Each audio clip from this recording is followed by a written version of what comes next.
Let's get back into the swing of things, dude. What up? Welcome back, Guardian. Raiden Flux and Liar's Handshake, the two nasty builds for the Arc Hunter that we're going to talk about today. I compacted it all into one long video, but to do that, I had to go short on the builds themselves. So I'm going to pop the screenshot up, talk a little bit about the build, the mobility recovery, the perks required to make them just beast at the most optimal.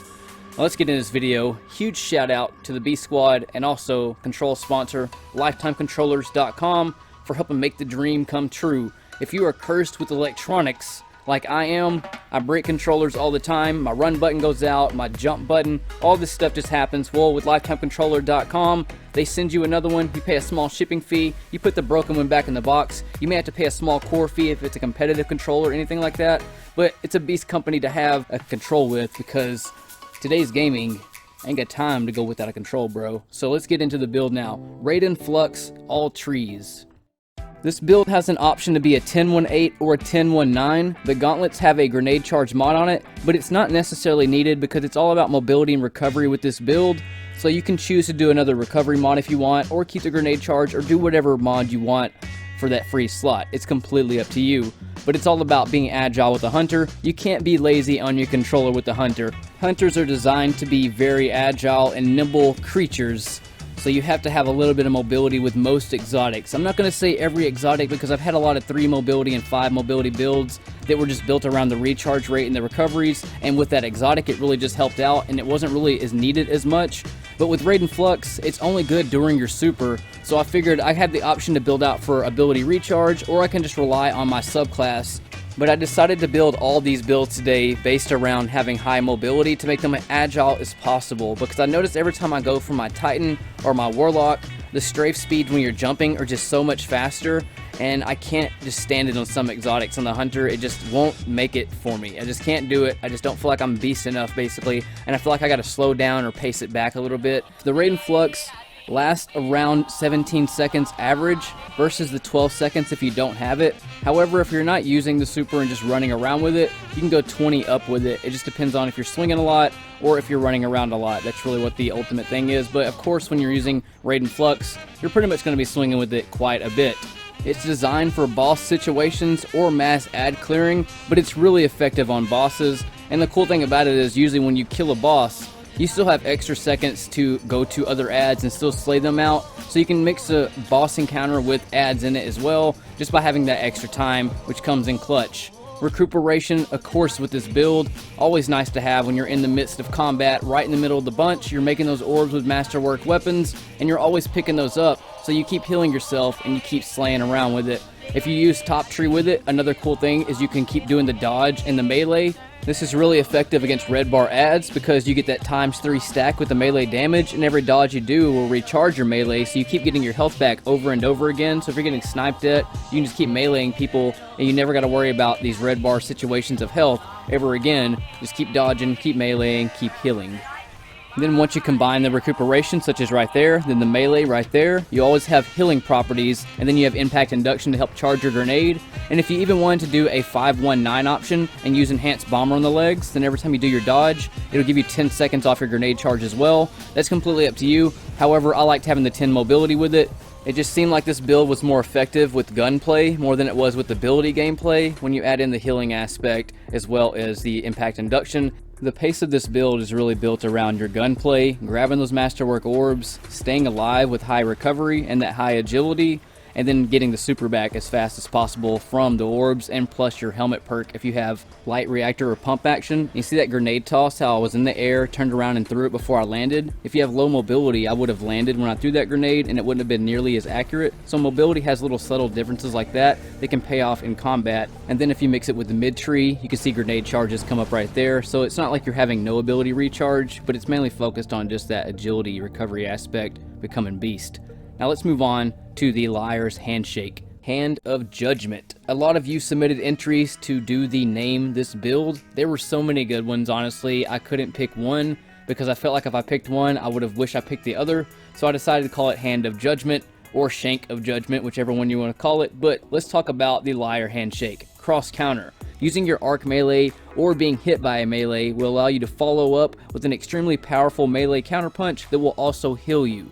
Before we jump into gameplay, I think it's important that we go back to Guardian Bootcamp episode 1 and learn the boss melee counter for those who may have never seen that episode. What that is basically timing your melee perfectly so you don't get blown backwards by a boss, because this exotic is really meant for bosses. You see how I timed it perfectly to where he didn't bounce me back? Well, if you don't time it perfectly, situations like this will happen. You'll run up to a boss, you'll melee him, then he stomps you backwards and blows you away, and then all of a sudden you can't use Liar's Handshake to its most effectiveness. Now let's take a look at it in action. So he's about to melee me, so I have to time it perfectly. So when he stomps, I'm actually hitting him at the same time, so I'm not blown backwards. He's about to hit me again. I'm running out of ammo. Boom. Perfect timing is always crucial, and I get around 75 to 80% of my health back whenever I have cross counter activated. Now let's learn how to time out cross counter. So it happens around every 3 melees once it's procced. So 1 melee, then it activates, then 2 melees, and then it activates again, and it jumps up to around 3 times the damage. You'll see I'm doing 13,000, then it goes up to around 39. But if you're meleeing a shielded enemy, it will start off doing that damage and then go up 7 times the damage, around 7 times the damage until their shield's broke, and then it goes back to the 3 times the damage once the shield is off of them. So not every time, just until their shield's broke, so you can get their shit off a lot quicker. Now let's start it off with the top tree build first. There's 2 builds here. It's 10-1-8 or 10-1-9. The recovery mod on the arms is a free slot, so whatever you want to put, you want to have more recovery or whatever. And don't forget that the traction's adding a +1, whatever your mobility says. When you get it all put together, it's going to show you're at 9, but it's actually 10. And then we have the second build option as well. It's an 8-2-8 build. I recommend the top tree again, hands-on helmet perk if you have it. And this exotic has enhanced impact induction on it. You probably won't get that god roll to roll for you, but that's where you have the enhanced bomber. Every dodge that you do is at 10 seconds off, so you keep dodging, meleeing, and then when you have combination flow, you're getting your health back, you're stacking up damage times 3. So if you run into any bigger enemies such as yellow bars or orange bars, you can knock them out fairly quickly, and then getting that dodge back per melee kill just keeps the flow of combat going over and over again. And I'll show you this in action right now. So we throw the grenade out, we do the dodge, we get the enhanced impact induction, we do the dodge for those 10 seconds every time. So you can get grenades back with the enhanced impact induction version between 15 and 19 seconds. However, if you don't get the enhanced impact to drop, you're going to be more like 19 to 23 seconds. Just depends on how far away the enemies are between your dodge and everything. It's also worth noting that Liar's Handshake doesn't always proc the health regeneration. It does most of the time, but you'll see in this situation right here that I didn't get my health back, and I'll also show you it with a ton of enemies who are meleeing me, like Thrall and stuff. Sometimes I get it back, such as right here, and sometimes I don't get it. So I get it again, and then I'll do another melee, and then I don't get it. Then I do another melee and I don't get it again. So it's kind of random when it does and doesn't happen, but majority of the time I found it always happening and coming in clutch. Depending on how far away your health is from being dead, depends on how much health you get back based on the amount of red you're in. But most of the time it's by 75 or 80%, but sometimes it'll give you about 40% health. It just really depends on where you're at in the health stage once your shield's busted. Now let's get into some major damage. 1-2 punch. Hitting an enemy with every pellet increases melee damage for a short duration. Now let's go and see what the damage actually is. So here's a regular shot from a shotgun to this ogre's head, and then here is a regular melee to this ogre. There's where the health bar is. Now let's combine them together without the Liar's Handshake just to see where it's at, and you'll see that's a pretty good chunk of damage, not even counting the Liar's Handshake. Now let's add in the mid-tree dodge and then melee. So now we have a dodge, a shotgun, and then a Liar's Handshake with procs on that first slide dodge. It's a ton of damage.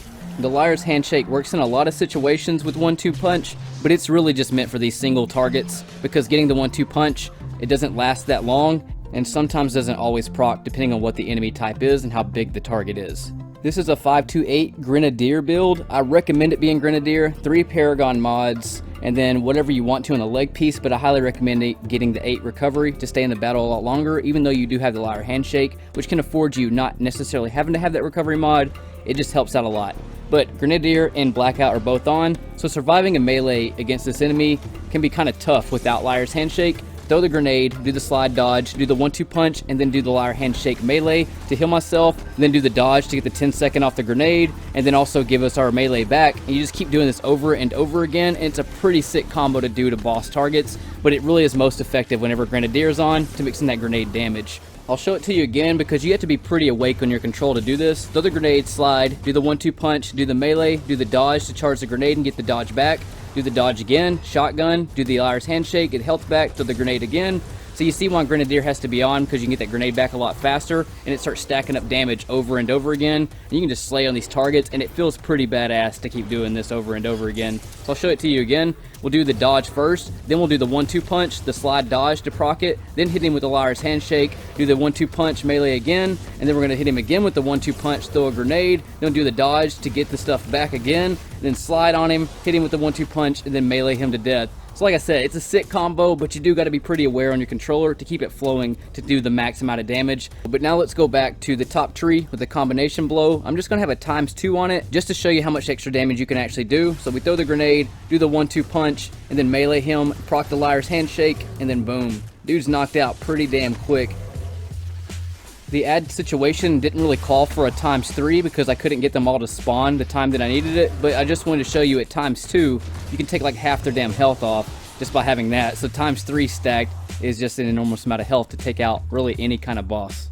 I thought this was pretty awesome. Just having the mid tree, I don't even have to do the slide melee to proc the arc damage on any kind of arc shield. It still gives it to me without having to do my slide. Just pretty damn cool to do.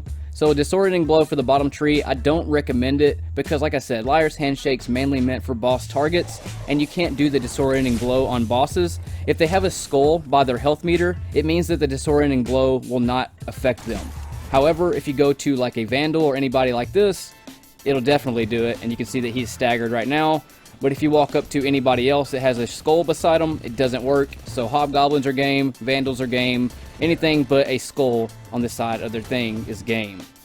And that wraps it up, Guardian. I really appreciate y'all tuning in and checking out the Liar Handshake in the Raiden Flux build.